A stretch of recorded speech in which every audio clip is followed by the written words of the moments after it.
Next up with me, I have Ali McBride. First, congratulations on being the new president of ACCC, and thank you so much for being here with us today. No, thank you for taking your time today.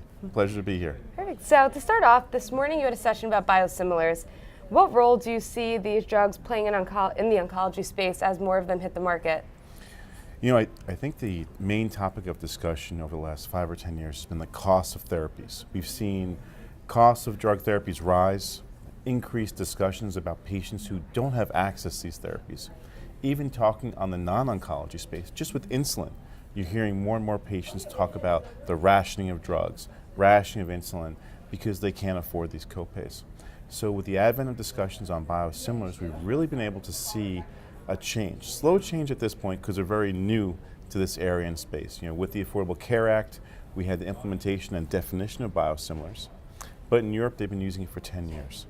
So a lot of what we're seeing with biosimilar implementation is slow, but in 2020, most likely, we will see a large amount of oncology biosimilars hit the market. And we're starting to slowly see approvals garner more and more approvals in these therapies with, about 4 trastuzumab biosimilars right now being approved, multiple pegfilgrastims, which are an actual long-acting growth factor, approved right now, and then we're going to see more in the upcoming years. And actually, as we see more and more competitors into the market, we expect prices to drop. Initially, we had seen a small drop with the first biosimilar being introduced, which was by Sandoz, with Zarzio, filgrastim, Sandoz. But as time has grown, we've seen the prices drop. And many of our practices within ACCC, who are OCM model participants, are utilizing biosimilars to reduce the cost of drugs in their practice. And this really is garnering access for patients across the board. Hopefully within the next year or two, as we see those oncology biosimilars, those therapeutic biosimilars hit the market, we're also going to have an increased access and lower costs for these therapies as well. So hopefully, we expect these prices to drop for those biosimilars, but also the originator products as they actually start competing for prices as well. Great, good to hear. And how well do oncologists and their teams understand these biosimilars, how trials confirm biosimilarity, and the potential for switching? And so is there still some unawareness and misconceptions that you find? So that's a lot of questions in one. So I'm like already a little bit stumped, but we're going to do it. We're going to work through this one. So in terms of education, right now we see a lack of understanding of biosimilars. In fact, one of the issues that Scott Gottlieb, the FDA director, had brought up was the fact that we're seeing a lot of misinformation with biosimilars.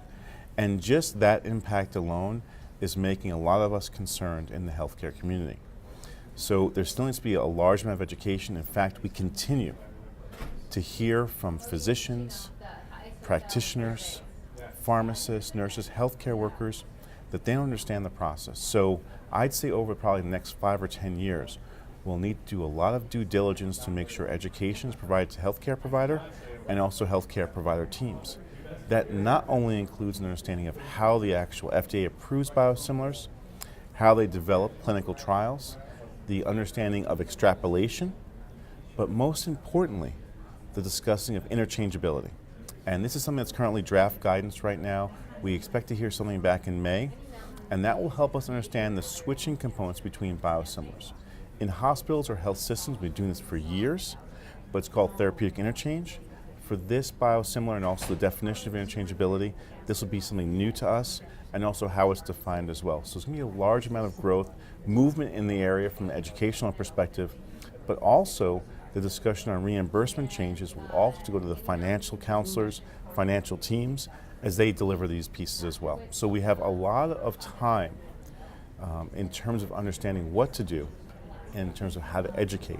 And once we educate, we can then deliver these actual informational pieces, these biosimilars to patients, and also intertwine them within our healthcare delivery system as well. So something you mentioned was education. So if oncologists are not well informed about biosimilars, how are they currently being educated about them and how they're used? So we see a lot of information coming from different sources. Probably the biggest source right now is educational materials from review articles, published articles, abstracts. We see a lot of information coming out through different areas in the country and also the globe. So mostly coming from educational meetings and major conferences. But we're also having a lot of information being developed from literature, primary tertiary literature with either review articles or the phase 1 or phase 3 studies.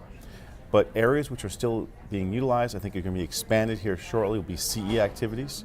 And that's going to be a great opportunity for our physicians, but also a lot of our pharmacists, our healthcare team members, our advanced practitioners, and nurses who will actually have information pieces as well. The other part of that, which ACCC has done a fantastic job, is the Financial Advocacy Network. Those people who are working in the financial advocacy section will need to actually have information as well. So it's not just the physician who's prescribing it, it's the actual continuum care, the interdisciplinary members as well. So we'll kind of address that in the short term, and hopefully we'll see more CE participating in this, both for the actual information in regards to how the drug is developed, but also the actual how to get the drug, how to get the patient assistance program out there as well. So it'll be multifactorial, not just the physicians, but the overall healthcare providers across the team. Great, well, thank you so much. No problem. Thank you very much.